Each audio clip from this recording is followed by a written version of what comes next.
riak ni mudah nak faham. Buat apa semua nak tunjuk ke orang. Pi masjid tunjuk ke orang, pi mengaji tunjuk ke orang, tawaf di Baitillahil Haram tunjuk ke orang, ziarah makam Nabi tunjuk ke orang. Tuan-tuan buat apa ni? Tunjuk ke orang kita boleh apa?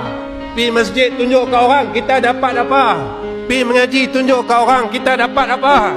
Pi umrah tunjuk dengan orang kita dapat apa? Sedekah pi rumah anak yatim tunjuk ke orang. Nabi kata kalau bagi tangan kanan tangan kiri tak tahu, tapi kita kena tipu tuan-tuan dengan telefon ni. Sepatutnya telefon yang ada kepada kita boleh menjadi asbab kita masuk syurga, dan kita tak mau berubah pun. Semua benda baik amal ibadat kita tunjuk dekat orang.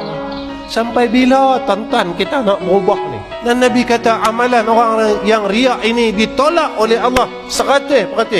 Nabi kata besok orang yang riak suka tunjuk apa baik yang dia buat, Allah akan panggil dia. Engkau mintalah kepada orang yang engkau tayangkan amalan kau di dalam dunia, mintalah balasan daripada dia. Sebab masa kau buat kebaikan itu bukan kerana aku.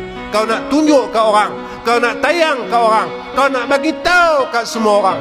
Yang tu yang kita buat dari dulu sampai lah.